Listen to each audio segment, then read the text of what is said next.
xilli dhawaan dawladda dalka Mareykanka ay sheegtay in ay joojisay xawaaladaha iyo bangiyada ku yaala dalka Mareykanka kuwaas oo ay walaac weyn ka muujiyeen bulshada Soomaaliyeed ee dadkooda u soo dirsan jiray lacagta ayaa waxa arrinkan markii ugu horeysay ka hadlay agaasimaha wasaaradda maaliyadda iyo lacagta maamul goboleedka Soomaaliyeed ee Galmudug State Master Biladini Ali oo saxaafadda kula hadlay magaalada Gaalkacyo ee gobolka Mudug isagoona ugu baaqay in markaasi dawladda Mareykanka ay ka laabato arrinkaasi waxaan baaq xambaarsan tiiraanyo la soo diristay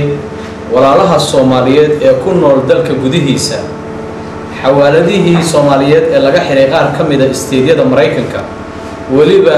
gobolada ay u badan yihiin dadka Soomaaliyeed ee taageerada ballaaran u soo diri jiray qoysaskoodii ku noolaa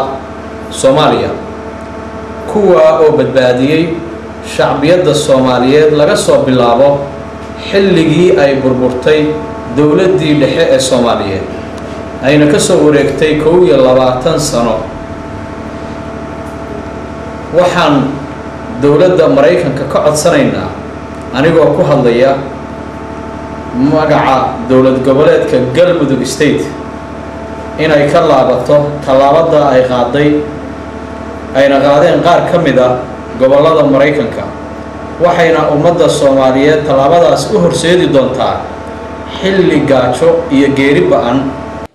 si kastaba arrinkan ayaa waxa uu imaanaya xilli dalka Mareykanka ay ku xirayeen muwaadiniin Soomaaliyeed oo la sheegay in ay lacag u soo direen xarakatu shabaabul mujaahidiin oo dagaal culus kula jirta dawladda ku meel gaarka Soomaaliya iyo ciidamada AMISOM ee ku sugan magaalada caasimadda ee Muqdisho kuwaas oo dawladda Mareykanka ay ku xukuntay in ka badan 20 sano